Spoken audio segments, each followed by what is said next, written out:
नमस्कार मैत्रिणींनो, आज बघा मी काय बनवते। आज आहे ना मी पौष्टिक अशी चिक्की बनवणार आहे।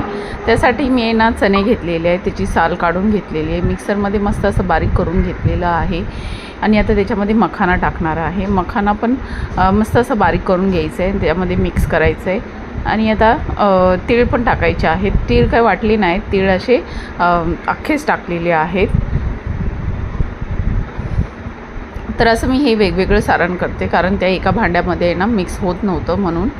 तर आता बघा हे बरोबर असं मिक्स केलेलं आहे। आता इथं बदाम घेतलेले आहेत, बदाम पण मस्त असे बारीक करून घेतलेले आहेत। आता त्याच्यामध्ये ना आपल्याला सूर्यफुलाच्या बिया टाकायच्यात। आता हे तुम्हाला ऑप्शनल आहे, तुम्हाला जर टाकायची टाका, नाही टाकलं तरी चालतं। आपल्याला दुसरं तुम्हाला ड्रायफ्रूट्स ॲड करायचे असतील तेही करू शकता। तुम्हाला जर अजून काय काय ॲड करायचं असेल त्यामध्ये मनुके, खजूर, हे ते सगळं म्हणजे ॲड करू शकता आणि मस्त असे पौष्टिक लाडू होतात। आता मी त्याच्यामध्ये जायफळ टाकलेलं आहे, मस्त किसून टाकलेलं आहे, थोडंसं केसर टाकलेलं आहे। केसर पण आपल्या आरोग्यासाठी खूप चांगलं असतं। आता ह्याला सगळं मस्त असं मी तुपामध्ये भाजून घेतलेलं आहे। तर तुपामध्ये मस्त असं लाल होईपर्यंत भाजून घ्यायचं आहे। त्यानंतर आपल्याला गुळाचा पाक बनवून घ्यायचा आहे। तर असंच हलवून त्याला मस्त असं भाजून घ्यायचं आहे। आता तुम्हाला जर हे अवघड जात असेल ना, तर तुम्ही काय करा माहिती आहे, ह्याला पहिलं म्हणजे वाटण्याच्या पहिलं जरी तुम्ही तुपामध्ये थोडं फ्राय करून जरी वाटलात ना तरी चालतं, नंतर मग भाजायची गरज नाही पडत। तर मी आता ही म्हणजे असं ट्राय केलेलं आहे, म्हणजे बघू तर कसं होतं। तर मस्त झालं, म्हणजे व्यवस्थित भाजलं गेलं।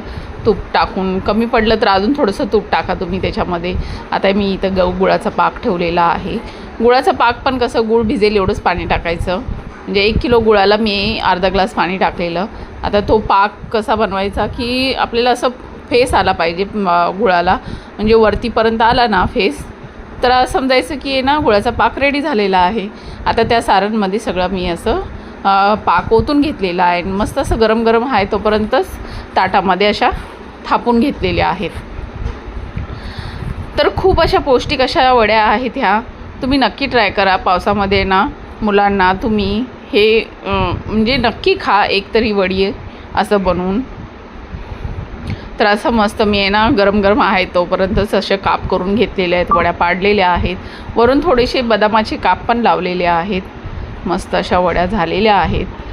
तर बघा मऊसूत अशी वडी झालेली आहे, एक म्हातारा माणूस पण खाऊ शकेल असं वडी झालेली आहे।